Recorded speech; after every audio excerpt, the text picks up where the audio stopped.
अस्सलाम वालेकुम दोस्तों, मैं हूं अब्दुल शकूर और आप देख रहे हैं साज पॉडकास्ट।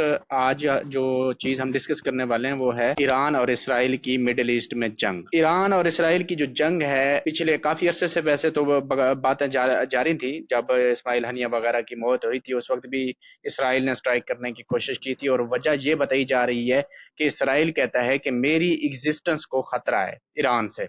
अगर ईरान ने अपने अटामिक प्रोग्राम जारी रखा और अटामिक जो अपने फैसिलिटीज हैं उनको तलफ न किया तो हमारी जो सिचुएशन होगी या जो हमारी एग्जिस्टेंस होगी, जो हमारा वजूद होगा, वो खतरे में होगा और हम यहाँ नहीं रह सकेंगे। और इसको जवाब बनाते हुए वो अमेरिका और दूसरी दुनिया के साथ मिलकर ईरान के ऊपर सैंक्शंस भी लगा चुके हैं और उनके ऊपर जो पाबंदियां हैं वो भी लगा चुके हैं। तो आज हम डिस्कस करने वाले हैं इस टॉपिक के ऊपर। मेरे पास मौजूद है डॉक्टर अमजद वसीम। डॉक्टर साहब, ईरान के ऊपर इसराइल ने कल हमला किया है, बताइए कैसी सिचुएशन है, क्या क्यों किया है हमला? देखें, ये जो खबर आ रही है वो तो ये है कि नेतन्याहू ने कहा है ईरान जो है जो यूरेनियम की इनरिचमेंट कर रहा था, वो जो 90% चाहिए होती है एटम बम बनाने के लिए, जो न्यूक्लियर बम हम जिसको बोलते हैं, तो वो 60% तक पहुंच गए थे। और वो कहते हैं 60 to 90% तक पहुंचने में बहुत ज्यादा देर नहीं लगती। मैक्सिमम वो कहता है विद इन मंथ्स या विद इन ईयर ये कंप्लीट कर लेते और इन्होंने न्यूक्लियर जो बम की फैसिलिटी वो अचीव कर लेनी थी। और एक दफा अगर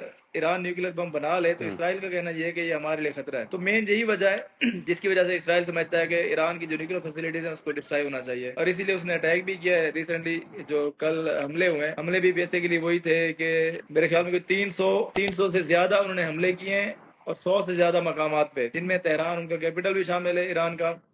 ईरान की जो नतान्स एरिया में न्यूक्लियर फैसिलिटी है उसको भी तबाह किया गया है। इसमें कहा यह जाता है कि उसके ईरान के हाई कमांड जो जर्नेल हैं, जो साइंटिस्ट हैं, न्यूक्लियर प्रोग्राम के कुछ असातिज़ा हैं, उनको इन्होंने टारगेट किया है। बिल्कुल ऐसे इस हमले में 4 से 5 जो है कमांडर उनकी डेथ हुई है, और जो जिनमें शामिल है उनके आर्मी चीफ शामिल है मेजर जनरल मोहम्मद बाकरी, उनके पासदाराना इनकलाब के कमांडर शामिल थे जनरल हुसैन सलामी, जनरल गुलाम अली राशिद और जनरल आमिर अली हाजीजादा। और इस सबसे अहम बात जो इसमें जो खामनाई साहब के असिस्टेंट हैं अली शमखानी वो भी शामिल थे, और न्यूक्लियर साइंटिस्ट जो है फरीदून अब्बासी वो भी शामिल है।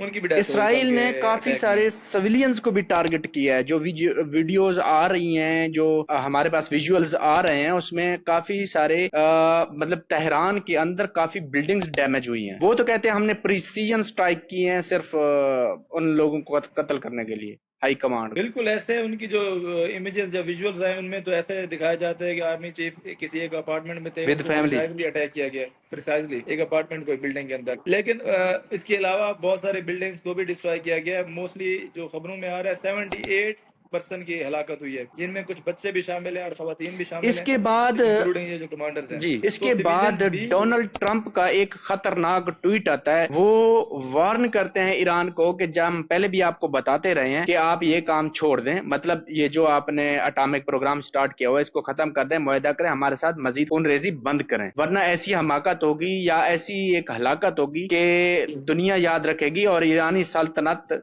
जो आप इसको क्लेम करते हैं वो इस दुनिया के नक्शे पर नहीं बचेगी। ये एक खतरनाक ट्वीट था। इस ट्वीट को मद्देनजर रखते हुए ईरान ने कोई खतरा महसूस नहीं किया, फिर भी उन्होंने इसराइल के ऊपर हमला कर दिया। देखिए, हमला तो एक्चुअली इसराइल ने किया है, दोबारा ईरान ने तो अपना रिटेलिएट डिफेंस किया है किया ना। है। जब आपके ऊपर इतना तबाही पे जी उन्होंने तो अपने आप को डिफेंड किया है ना। जब आपके इतना ज्यादा आप पे हमले कर दिए जाएं, इतने ज्यादा मिसाइल दाग दिए जाएं और इतने फाइटर जेट्स आपकी एयर स्पेस में उड़ रहे हों और आपकी जो मिलिट्री की कमांड एंड कंट्रोल सिस्टम है उसको भी तबाह कर दिया जाए, तो ईरान नो के रिटर्न पास ऑप्शन था। रिटेलिएट करने के अलावा कोई ऑप्शन बचता ही नहीं है। इसके अलावा कोई ऑप्शन है नहीं। ईरान की जो गवर्नमेंट है, जो मिलिट्री है, उसने अपनी पब्लिक को भी फेस सेविंग दिखानी होती है कि हम भी आपके लिए कुछ कर रहे हैं, तो ये जरूरी था उनके लिए। और इसराइल ये क्लेम कर रहा है कि ईरान ने हमारी सिविलियंस आबादी पे टारगेट किया है। तो ये तो जो विजुअल्स आ रहे हैं इससे तो लगता है कि सिविलियंस ही टारगेट किए गए हैं, और कुछ मेरे ख्याल में उनके मिलिट्री हेडक्वार्टर्स को भी टारगेट किया गया है। इसराइल के जो डिफेंस हेडक्वार्टर है वहां पे अटैक हुआ, उस बिल्डिंग के करीब हुआ है। जो न्यूज में आ रहा है वो तो ये है कि दो जो लोग हैं उनकी हलाकत हुई और कुछ 20-21 लोग जख्मी भी हुए हैं। तो अगर देखा जाए फिर तो इधर जो 78% इधर भी उनकी हलाकत हुई ईरान में, और 300 से ज्यादा लोग जख्मी हुए हैं, वो भी सिविलियंस ही थे इन 6 जो कमांडर्स के अलावा। तो ये